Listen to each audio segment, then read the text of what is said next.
क्या गीता ज्ञान के आदि वक्ता देवता श्री कृष्ण थे? यहाँ परमपिता परमात्मा शिव थे दोस्तों। आज इसी वीडियो में दोस्तों कर लेते हैं चर्चा।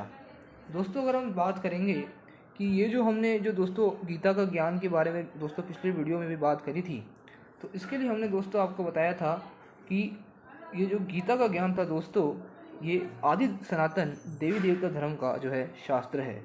तो आज दोस्तों हम चर्चा करते हैं कि ये शास्त्र दोस्तों जो है, अगर हम देखें इस आध्यात्मिक रहस्य के पर्पज़ से अगर देखें दोस्तों, अपने जीवन में धारणा करने के पर्पज़ से देखें, और अगर हम देखें दोस्तों इसमें जो आध्यात्मिकता छिपी हुई है, उस मामले में दोस्तों जो है आज की वीडियो को स्टार्ट करते हैं। दोस्तों अगर हम देखें परमपिता परमात्मा के दोस्तों दिव्य नाम, दिव्य रूप, दिव्य धाम का जो परिचय दोस्तों हमने आपको पिछले वीडियोस में दिया था, क्या उन सबको ध्यान में रखकर श्री कृष्ण को भगवान माने अथवा परमपिता मानेंगे या एक देवता मानेंगे? दोस्तों ये सवाल आपसे है कि हमने दोस्तों परमपिता परमात्मा के जो भी दोस्तों फीचर्स थे, कैरेक्टरिस्टिक्स थे, वो सारे हमने दोस्तों पिछली वीडियो में डिस्कशन किए थे। तो उसके बेसिस पर ही दोस्तों जो है आपको ये सवाल पूछा जा रहा है। आप दोस्तों वो वीडियो ज़रूर देखिएगा, उससे आपको और क्लैरिटी आएगी। अगर दोस्तों देखें, यह समझाया गया था कि भगवान जन्म मरण में नहीं आते, वह शिशु का रूप में लालन पालन उनका दोस्तों नहीं होता, और उनके कोई दोस्तों माता पिता भी नहीं होते, शिक्षक आदि नहीं होते, क्योंकि वह स्वयं ही सबके परमपिता परमात्मा हैं तथा अभोक्ता और कर्मातीत हैं। ये दोस्तों भगवान के बारे में हम सब कहते हैं। परंतु दोस्तों श्री कृष्ण के बारे में बात की जाए तो उन्होंने तो जन्म लिया था और उनके माता पिता तथा शिक्षक भी थे। आपको यह भी बताया गया है कि भगवान ब्रह्मा, विष्णु तथा शंकर नाम वाले देवताओं के भी रचयिता हैं, अर्थात त्रिमूर्ति हैं। ये दोस्तों हमने अभी 6-7 पहले वीडियो में भी इसका डिस्कशन किया था। परंतु दोस्तों श्री कृष्ण का जो दोस्तों हमने बात की थी, श्री कृष्ण को तो विष्णु के साकार रूप में थे, अर्थात एक देवता ही थे दोस्तों। श्री कृष्ण की बात करें तो वो एक देवता थे। भगवान जो प्रजापिता ब्रह्मा दोस्तों जो हम उनकी बात की थी, वो जो है आदि सनातन देवी देवता धर्म की स्थापना शंकर द्वारा अनेक आसुरी धर्मों का विनाश और विष्णु द्वारा सत्युगी तथा त्रेतायुगी देवी देवता धर्म वाली सृष्टि का पालन करते हैं। अर्थात दोस्तों हम बात करी थी हमने पिछले वीडियोस में कि श्री कृष्ण जो दोस्तों मतलब विष्णु जी जो हैं, उनकी 4 भुजाओं का जो प्रतीक है दोस्तों, उसमें से 2 भुजाएं हैं श्री लक्ष्मी जी की और 2 ही भुजाएं हैं श्री नारायण जी की। और दोस्तों नारायण जी का ही बाल स्वरूप है श्री कृष्ण। तो इसी के बारे में दोस्तों ये बात की जा रही थी कि जो श्री कृष्ण जी हैं वो देवता की कैटेगरी में फॉल करते हैं। अतः श्री कृष्ण दोस्तों अगर हम बात करें तो श्री कृष्ण जी जो है दोस्तों पालना का उनका रूप है। उनको पालना का जो है कर्तव्य दिया गया है, जो कि सत्युग की पालना है, ना कि दोस्तों धर्म स्थापना और अधर्म का विनाश करने के निमित्त। दोस्तों वो वाला गीता का महावाक्य भी है ना कि जब जब धर्म की अति ग्लानि होती है तब तब मैं इस धरा पर अवतरित होता हूँ और अधर्म का विनाश करता हूँ। तो दोस्तों ये सेंटेंस जो है ये कौन कह सकता है दोस्तों, इसी बारे में दोस्तों हम आज बात कर रहे हैं। अगर हम देखें दोस्तों भगवान तो एक ही है, जो हम कहते भी हैं, वह शरीरधारी थोड़ी ही है। वह तो दोस्तों एक ज्योति स्वरूप है और सभी धर्मों के आत्माओं के परमपिता हैं।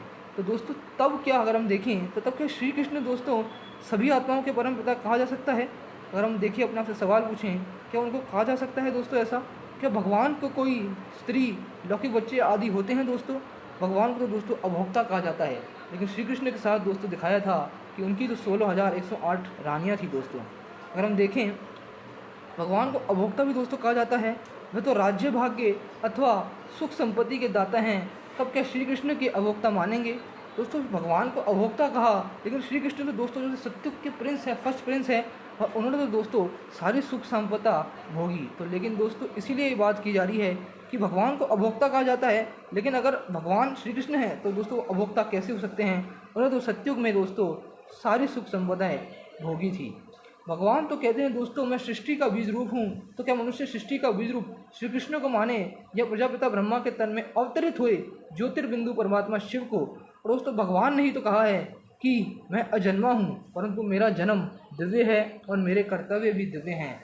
और हमें यह भी और दोस्तों हमने आपको पिछले वीडियोस में यह भी समझाया था कि भगवान का दोस्तों दिव्य जन्म होता है, उसका अर्थ है दोस्तों परकाया प्रवेश। लेकिन दोस्तों अगर बात करें भगवान के जो महावाक्य दोस्तों दे दिए गए हैं कि मैं परकाया प्रवेश करता हूँ, लेकिन दोस्तों असल में देखा जाए तो श्री कृष्ण का तो परकाया प्रवेश होता ही नहीं है दोस्तों, उनका तो जन्म होता है। तो यही बात दोस्तों भगवान ने कहा है कि मेरा होता है दिव्य प्रवेश। लेकिन दोस्तों अगर भगवान ने, अगर श्री कृष्ण भगवान होते तो ये कैसे कैसे दोस्तों कि उनका ये परकाया प्रवेश हुआ है, जबकि श्री कृष्ण का तो दोस्तों जो है बाल रूप में जन्म हुआ था।